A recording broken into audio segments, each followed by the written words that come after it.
Over the decades of studying people and studying successful people, right, we found that there were these thousands of talents that people who were successful had. And so Don Clifton and his team, in researching those talents and looking at them, found that there were some things that they had in common, that these talents did have some similarities, if you will. And so through that research and through that study, we found there were 34 main categories where their similarities were consistent enough that we could sort of group them together.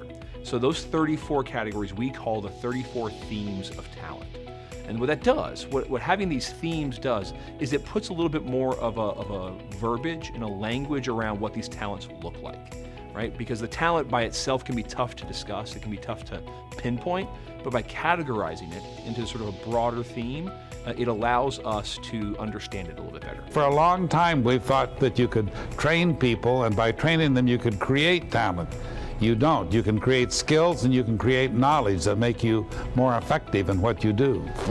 And if you base that knowledge training and that skill training on strengths that you have, you'll just be a lot more effective. Some of the words are common in our vocabulary, right? So things like communication, right, and empathy and strategic.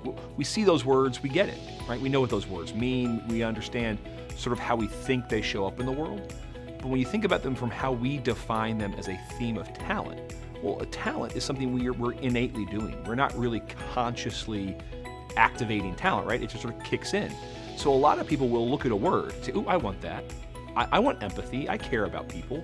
But understanding that the talent, that sort of natural way of doing it, you can't really choose to do that or not. That's just either who you are is who you aren't.